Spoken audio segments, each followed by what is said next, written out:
Welcome back to Two Stupid Guys Trade Stocks. I'm Vinny. I'm Dylan. And today we're going to talk about 10 ways to turbocharge your investments and kind of get more money in the stock market, earning you money that much faster. Boom. Everyone wants money, right? Yeah, money's a good thing, I've heard. All right. Sorry.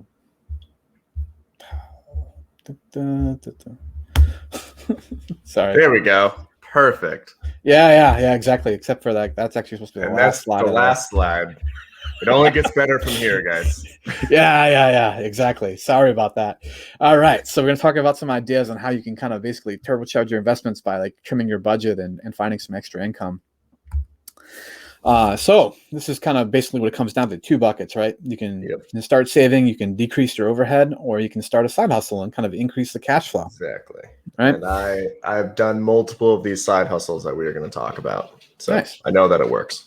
Yeah. I've done a little dabbling in these things as well, so be interesting.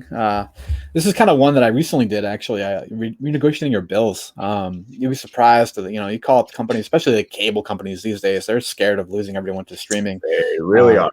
Yeah, exactly. So they will work with you a little bit. So I was able to negotiate $30 a month credit off my my cable bill for the next 12 months.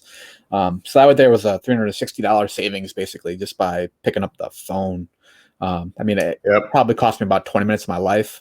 So it's a pretty solid hourly rate right there. So I did the exact same thing with my internet. Because I lived on the East Coast before, and there's a lot more competitors for internet. And in Arizona, it's just Cox, unless you want CenturyLink, which is terrible. So I said, hey, I was paying so much less on the East Coast, and they just gave me $20 a month off just because I complained. It took under 15 minutes. Yeah, they are willing to work. Same exact thing.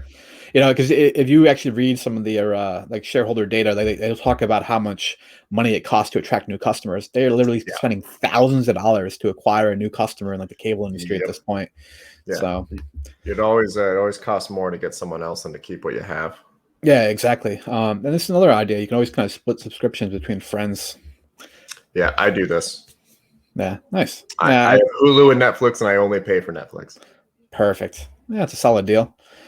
If you have AT&T for your cell phone right now too, they're including HBO as a free kind of add-on. That's something that a lot of companies are starting to do, is bundle services a little bit where, I think Verizon gives you a credit towards Netflix even by using them. You get Disney Plus for free. Okay, there it is. There's a few of them out there. I bet you if you're strategic about who you purchase certain things from, you can probably get all the streaming services. Yeah. I have Disney Plus for a year, and then I'm going to have it another year from someone else. So I love it. All right, and this is kind of a thing you can do to help find some of these recurring charges. This is actual screenshot from my own account. Discover Card allows you to search for recurring charges, so you can see hey, what am I spending money on a regular basis? I don't even thinking about it anymore, because it's oh yeah, I guess I never really did cancel that gym membership, because certainly it looks like I go on a regular basis.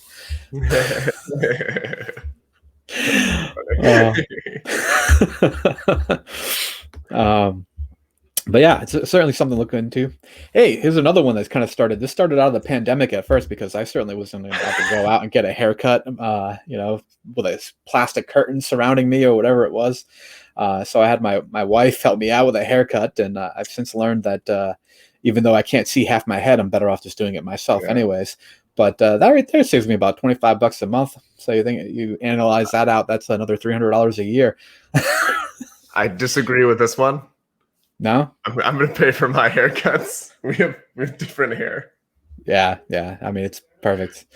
The same thing that I use to trim my beard, I can use to cut my hair. So it's easy enough. Just there you go. Change the length a little bit. Fair enough. All right. And then this is another thing actually that people kind of often overlook, I feel like, is to adjust your tax withholding.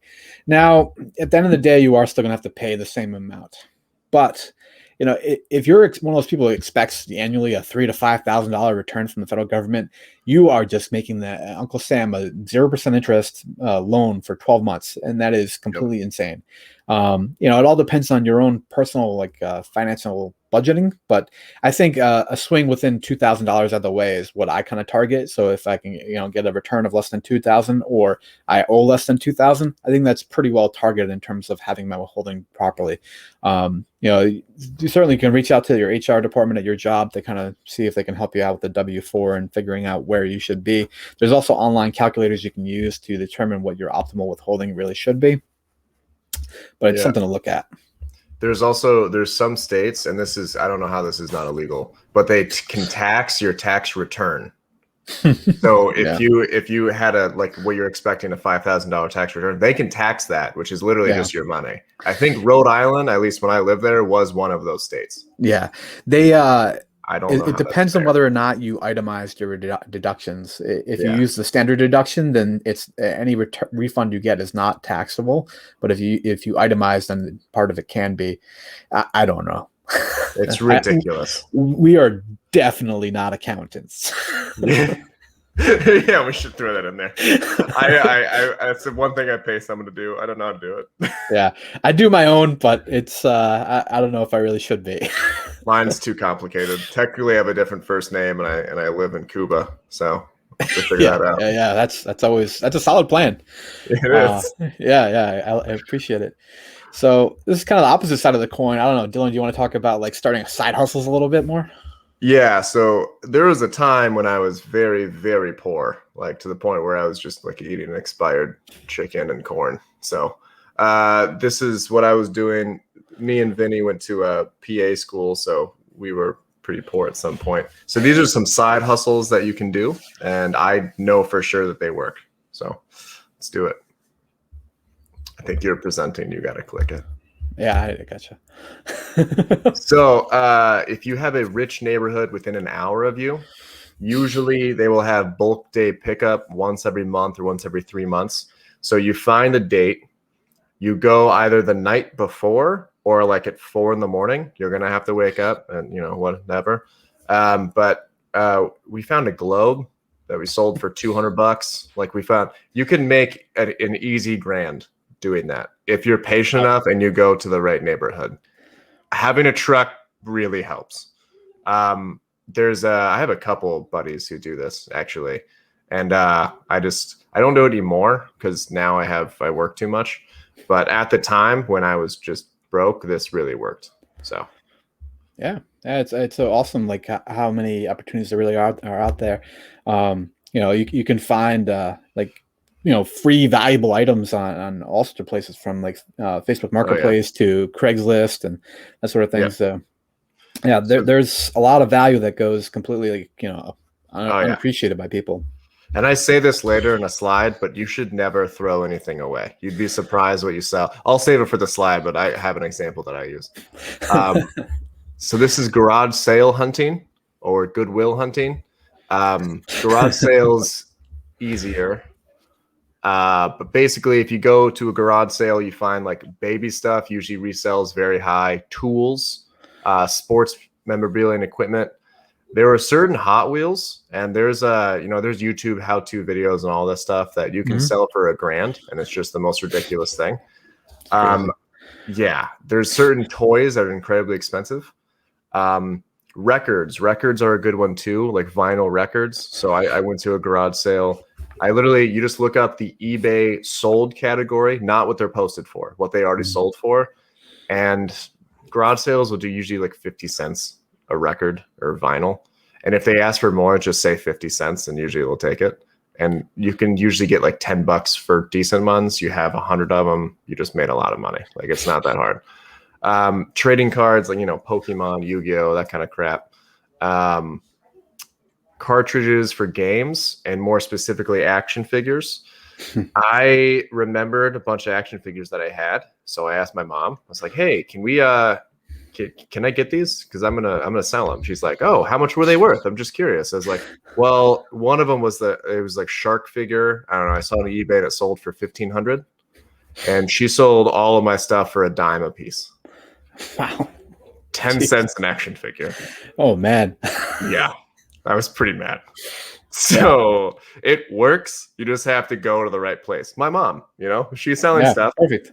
Probably works. Yeah. I mean, she's probably very typical of like most people disposing of action figures. Dime a piece. All my Pokemon cards, holographics, quarter for a pack.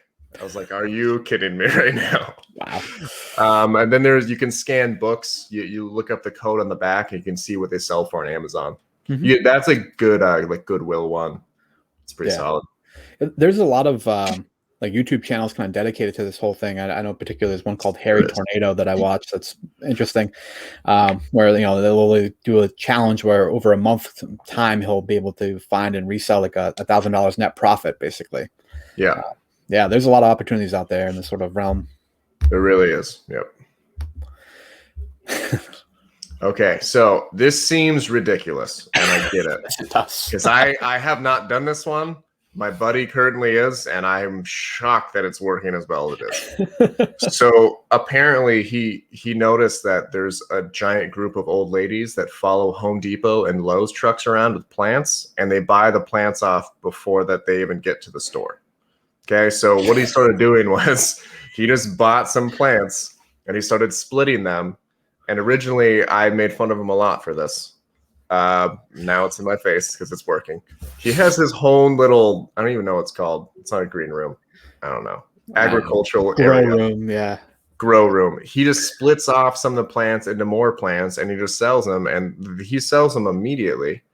And now he reinvests all of his cash, and he's got all these gadgets around they're called smart things. So you could put it like a thing on the floor, and if it senses water, you'll get an alarm. So you know that, you're overwatering. It's ridiculous.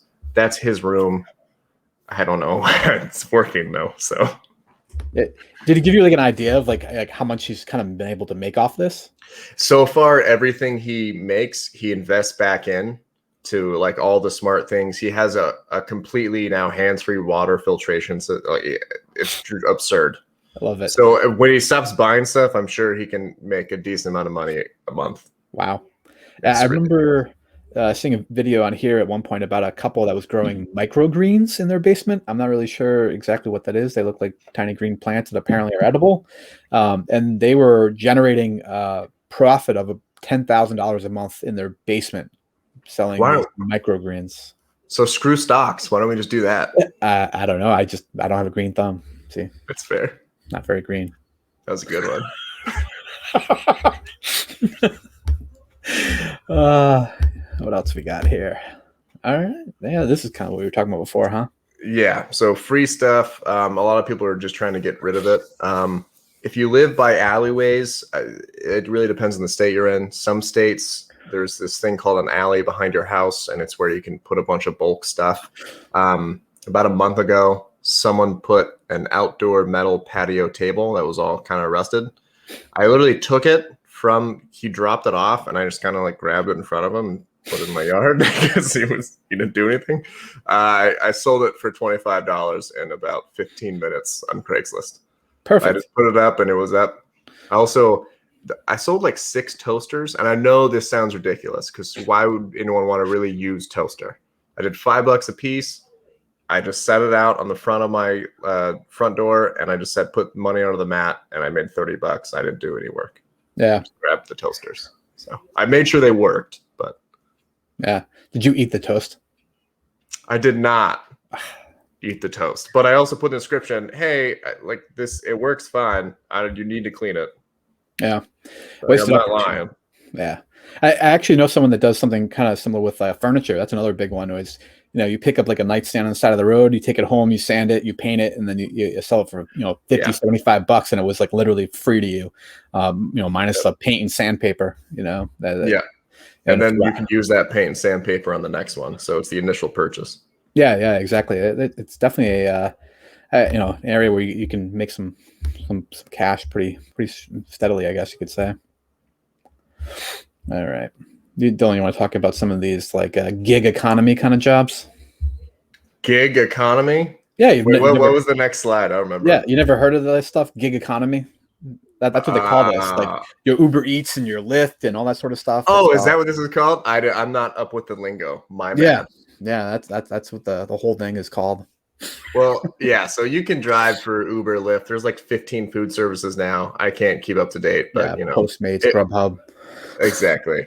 if you have a skill that's worth money, like my buddy's really good at singing. He's like an opera guy. He just started doing voice lessons for $50 an hour, and it works. And so if Spider-Man can deliver pizzas, then shouldn't be too proud to do whatever, just make more money. Yeah. It's a real problem though with Spider-Man. He's got like, you think the pizza gets cold being carried that way, or I don't know. Yeah, probably. It's New York. It gets there pretty quickly, probably though. It probably does. Yeah. Actually, in the movie, he was a little bit late. Yeah. Oh, damn, man. Have you ever actually done any like Uber stuff? I've never done it personally, so. Yeah, my car is not going to work for that. Yeah. I have a Husky and an Aussie and a German Shepherd, so it's just hair galore in the backseat. So it's not. I will get fired from that very fast. I just had an actual genius idea though, man. What if we start like an Uber like company where you hop in the car and there's like dogs in there you get to play with. Man, yeah. We should have started on the air because now it's gone. I know, right? Like fascinating. Like someone would do it. Dogs to play with. Yeah, exactly. True. Except for the one person that hates dogs and got on the app. Yeah, but you don't want that person in your car anyways. It's fair. Yeah. And speaking of, here's one of my little guys right here. This is named Turbo. That's why I had to include him in this thing, is because that this is turbocharging your finances and investments. So, I mean, come on, who wouldn't want to ride back there with this guy? He gives lots of kisses. His breath is like lots of kisses. It's okay. It's okay. He's got some stinky breath. There he is, that little guy. He looks angry. Yeah, I don't know. I mean, he was I think napping, and I think I disturbed him. He's doing his best, like a Rastafarian impersonation there. The Rastafarian French bulldog. Perfect. Is that a Patriots? Yeah, it is. It is. Like it? Okay, I couldn't tell. Yeah, exactly. Nice. All right. Well, thanks for joining us, guys. So please like, comment, and subscribe for more. Every like this video gets, I'll give Turbo a milk bone or something like that. Oh, jeez. He's gonna get like 2 full milk bones. I know, right? All right. We'll see you guys again on the next one. Have a good one.